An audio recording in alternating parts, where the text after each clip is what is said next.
comprehend, experience the power of his resurrection.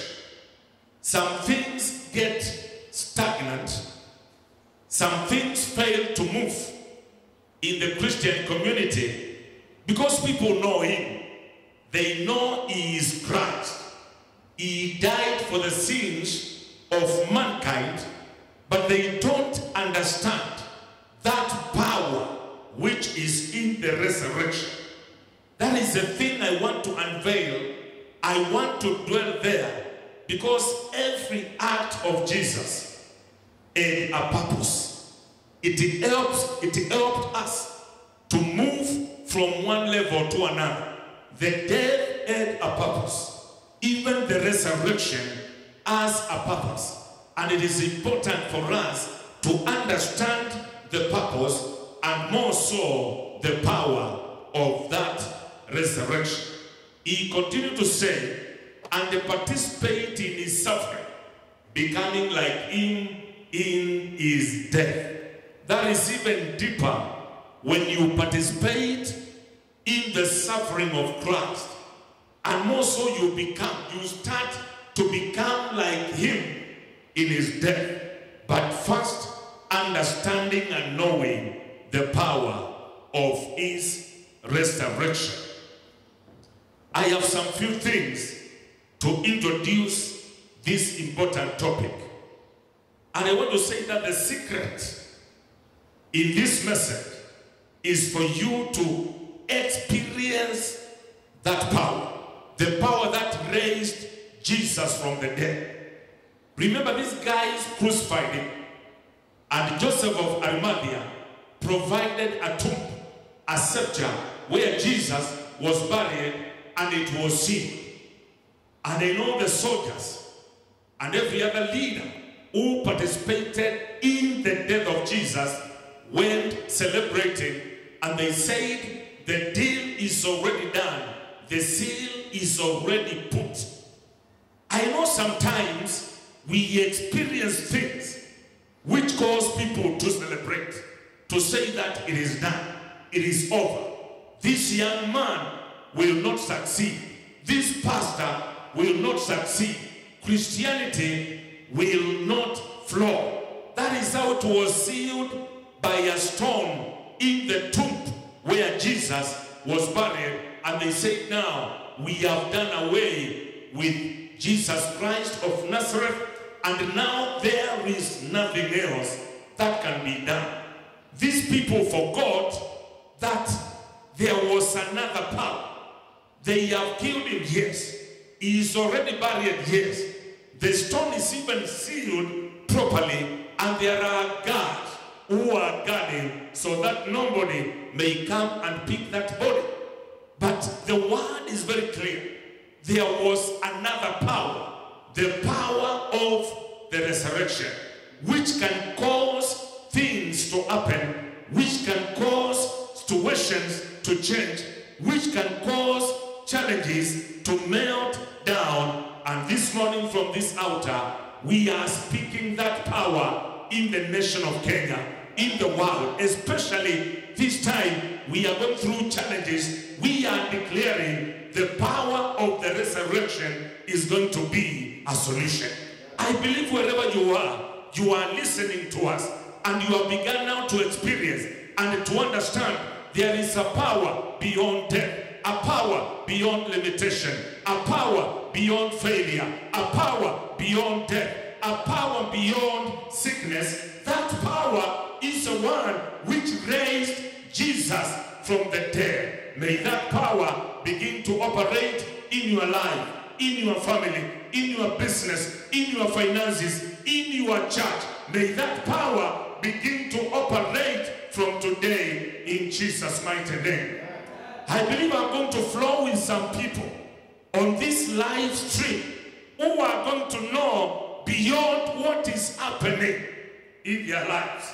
There is another power which can cause a change, which can shake the world, which can shake sorcerers, which can shake the people who oppose you, which can shake the destiny which is against you. And this is the power of the resurrection. May you experience it today in Jesus' mighty name. Can somebody shout amen? Now listen to me.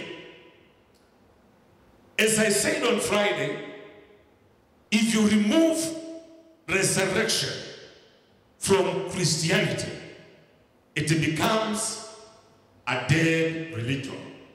In the world, they say that we have 2.1 billion Christians. But can I say that somebody can have the name or the title of a Christian, but until they understand that power, then the Christianity has no meaning. Furthermore, other religious leaders never rose from the dead. We know that all the other denominations talk of Buddhism, talk of Confucianism, mention all these denominations, even African traditional religions. Name them. Even name the atheists. There are the non-religious people. I hear there are 1.1 billion in the world. That is a very big number, bigger than the Buddhists, for example, and bigger than the Hindus. They are more than them. But whichever the religion, anybody who was a leader of a religion, they were buried and they never rose up again. That is the difference that Jesus made. Because he rose up again. And wherever he is not dormant. Can you listen to me, church? Christ is not dormant. When he rose, he went to sit at the right hand of his Father. And he's doing some work. He is interceding for us. Even when Corona is taking toll, Jesus is still interceding. I know the apostles will say that why can't he clear the issue? There is something we must understand, especially this time, the season we are talking about, putting our faith into action. Through the power of resurrection, when you put your faith into action, then wherever he is interceding for you, the power begins to work in your life and you experience miracles. Can somebody say amen wherever you are? Now back to Paul. Paul, as you know, he was Saul before. He was a persecutor. He was an unbeliever. He really put pressure on Christians. And one thing he believed in was his own flesh. Remember, he was really a qualified philosopher, a learned man. He believed in his own flesh. And I read somewhere in a certain Bible translation that he counted loss. You know, they were called the unworthy things in his life. Actually, the petty things. He counted them loss. They included circumcision. They included his social and academic background. They included his position and also his works, because he was known to be a man of works. All these things, he considered them lost. Just before where we read, for the sake of Christ. And from there, he focused his attention on one thing.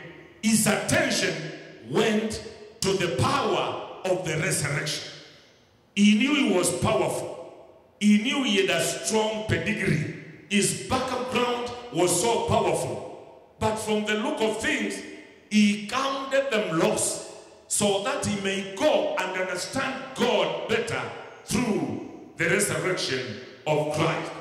And his interest, or the interest of Paul, was not only to know the facts and the story, because I know people want to know the story. How was he killed? How did the three Mary women went to embalm his body. And when they know that, they forget the other thing. He went ahead to try to understand personally that power of the resurrection. So I have some 4 strong points which qualify this power. I'm going to give you these points quickly, and after that, I'm going to pray for you. Now, this is now the power of the resurrection. I don't want to go into some theological issues, but I just want to speak a language that you can understand. Point number 1. It is so the resurrection is the proof of what we are calling justification. The resurrection is the proof for justification. The proof, the evidence, the confirmation for justification. By the end of this point, I want you to understand justification and confirm that you are justified by the power of the resurrection. And through the justification, you get to understand that there are benefits that you are supposed to access, and you access them by faith. Now, for those who want to know